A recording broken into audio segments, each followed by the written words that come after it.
na mga kongresista gumagalang. Okay. Biglang gumalang sa impeachment. Biglang natakot. Dahil sa INC.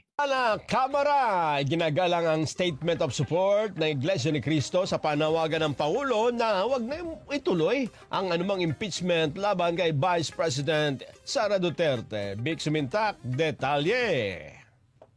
Iginagalang ng Kamara ang statement of support ng Iglesia ni Cristo sa posisyon ni Pangulong Ferdinand. Bigla kayong gumalang no? Yung mga kongresista.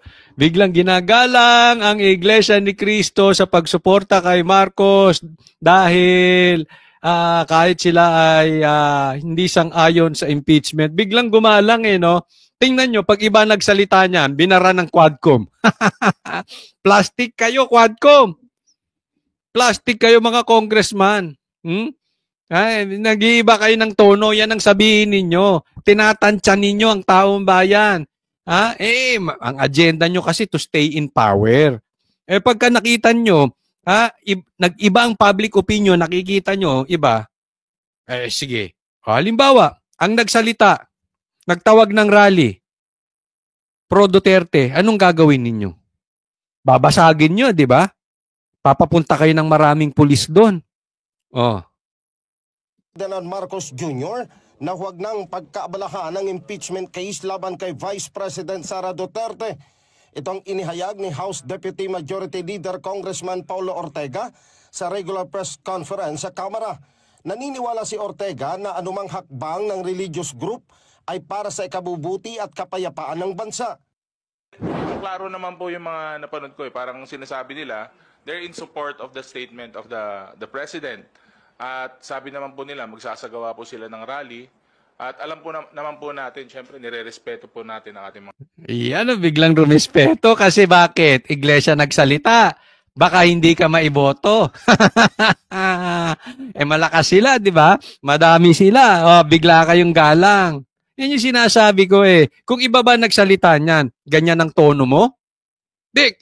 Kayo humusga. Kayo mga nanonood dito. Sa tingin ninyo, ganyan ang tono nito mga kongresista? Kung hindi iglesia nagsalita, iglesia lang nagsalita. Bakit? Mukha kayong boto. Mukha kayong public opinion.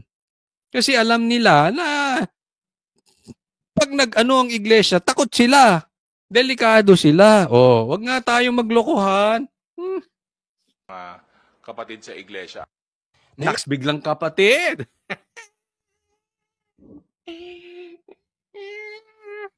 Alam nyo, kaya nga sinasabi ko sa inyo, gusto ko na ring matuloy. Hindi dahil sa galit tayo kay BP Sara. Alam naman natin, supporter tayo ni BP Sara Diba? Sa katunayan, meron pa nga kaming, Huwag ka na sabihin. Basta, sa katunayan, para malaman natin, di ba? Tingnan natin yung tapang na itong mga kongresista na ito na pagka sumuporta na yung mga religious groups at nagsama-sama na at magdedelikado sila sa eleksyon. Magkakaalaman. Di ba? Tingnan nyo. Yung iba dyan, siguro magtatapang. Pero yung iba dyan, mag-iiba ng tono. Baka nga yung iba dyan, hindi agad pumirma Di ba? Mag-iiba yan. Kita nyo ngayon, iba na tono. Gumagalang na. Kaya alam nyo, delikado pa yung impeachment na yan. Maaring hindi pa yan matuloy. Nakikiramdam yan Kaya sana matuloy na agad-agad yung rally na gagawin ng INC. Na para matauhan itong mga ito. Diba? Yung mga mayayabang na kongresista na yan. Kasi pagka sila in control, ang yayabang. Pero yung pangarap nila, pagka nakikita nilang malulusaw, babait yan. Gumagalang, bigla, di ba? Tingnan nyo, nangyari dyan, kaya di ba? Biglang magalang. So, tingnan natin. Sana matuloy itong rally agad-agad. Iwanag ni Ortega na wala pang opisyal na posisyon ng majority group sa Kamara kaugnay ng isinampang impeachment complaint laban kay BP Sara. Wala pa raw maliwanag na posisyon ang majority dyan sa Kamara. Bakit? Nahihirapan kayo kumuha ng pirma? O nakikiramdam muna kayo sa sigaw ng taong bayan? Kasi ano nila yan eh, isinigaw nila yung impeachment. Pero alam nyo bakit? Nakakatakot biglang tumahimik si VP Sara. We know that Dutertes are not popular for nothing. Tandaan natin na si PRRD is a first generation. Hindi katulad dyan ni Marcos na naging weak dahil minana lang niya ang apelyido niya sa tatay niya. Si PRRD, they are not stupid. And they know that. Tingnan nyo, nung simula nagkaroon ng impeachment na usapin, tahimik na si VP Sara. Kaya nakikiramdam yan. Kaya nga nagpunta yung kongresista sa Malacanang, nagkaroon ng resolusyon, manifesto, etc., etc., binisita, lahat yan, yung mga loyalty check na yan, nakikiramdam yan. Atin pa ba ang AFP? Diba? Kinakausap nila ngayon ang AFP. Kinakausap nila yung Kamara. Atin pa ba yan? Loyal pa ba yan? Bakit tahimik si VP Sara? Anong pinaplano niyan? Anong gagawin niyan? Diba? Tinitingnan nila ngayon. Kasi pagka merong umusbong na malaki-laki na mag-aalanganin yung kanilang political career, babawi na naman yan. Para sa kapayapaan, hindi na namin itutuloy ang impeachment. Dahil kami ay sumusunod kay BBM sa ating presidente. Ito ay hindi kami susuporta. Yan ang magiging statement. Posible magiging statement ng Duwagcom. Di ba? Kasi nakikiramdam. Pero pag alam nila malakas, trial and error, ika nga. Pag nakita nila, teka muna, atin to. Sige, tuloy.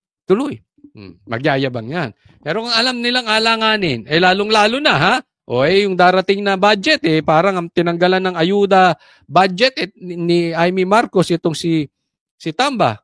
Medyo, na sila ngayon. Medyo, may nababalita pa dyan kay Tamba. Di umano! Ako hindi ko alam. Nababasa ko lang sa Facebook. Hindi ko naman ma-sure kung totoo. Basta nababasa ko sa Facebook. Nabasa nyo ba yon? Parang isinugod sa ospital. Hindi ko alam kung totoo yan. Nakakita ko lang. But anyway, pakiramdaman ngayon. Okay? Kaya, eto mga congressman, huwag kayong magpapaniwala masyado dyan. Tapang-tapangan lang yan, pero pagkatatamaan yung kanilang political career, bobuelta rin yan. Huwag papakaasa. Alam mo yan, si Tamba, pakaasa dyan, nakakampi niya yung mga yan. Siyempre, ngayon lang nasa power ka. Pag nakaupo si VP Sara at hindi kayo nagtagumpay, tingnan mo, ito masasabi ko, tingnan mo kung sino ang nakatayo pa rin sa'yo, Martin Romualdez. Baka mamaya, wala ka nang sa tabi. Baka mamaya, ni isa dyan sa Quadcom, hindi na sa'yo. By the time, maupo si VP Sara. Baka ultimo yung mga vloggers mo na sinisiraan si VP Sara. Pag upo ni VP Sara, nasa panig na sila ni VP Sara. Akala mo pinupuri ka ng mga yan? Ng mga vloggers mo? Akala mo pinupuri ka ng mga Quadcom na yan? Tingnan mo, pag upo ni VP Sara. Yan ang problema, yung sinasabi ko, pag hinog sa pilit, hindi organic. Ayon kay Ortega, nakapokus ang liderato ng Kamara sa mga legislative agenda na kailangang pagtibayin bago matapos. Ang plastic mo, Ortega. Nakafocus kayo sa legislative paggawa ng batas sa madaling salita. Ano ba ginawa nyo Ilang buwan na kayong pinagpupukusan nyo, puro Duterte. Ang plastic mo naman. Opinion ko yan, wala kang magagawa doon. Dapat hindi kayo balat sibuyas, baka puro kayo demanda. Pero tingnan mo naman, huwag tayo maglokohan. Legislative. Bago matapos ang 19th Congress. So, ang trabaho po namin, we're constitutionally mandated na aktuhan po yun. Lalo po pag na-refer na yun. Kasi pag hindi nyo po inaktuhan yun, parang hindi po namin ginawa yung trabaho namin. Ayan. So sa madaling salita, medyo siya dyan. Yan yung tinatawag namin na kailangan meron ka ng exit route.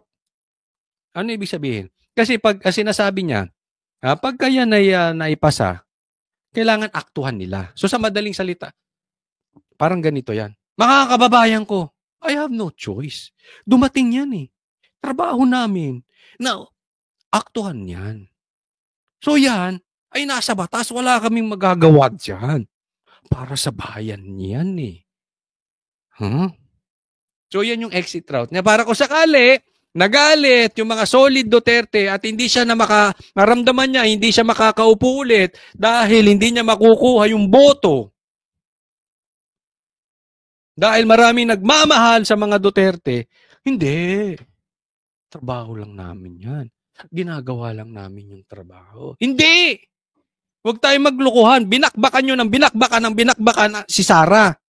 Tama or tamang-tama?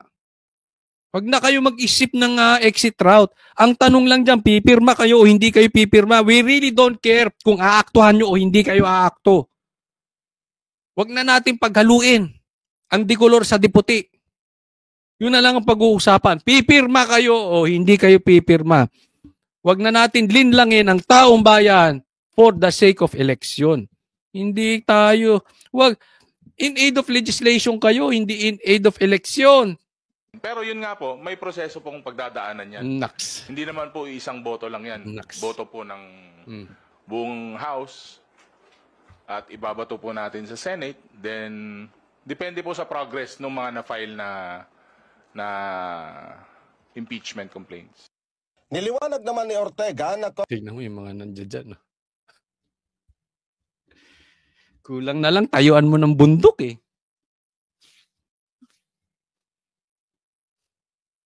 constitutional duty Look at that.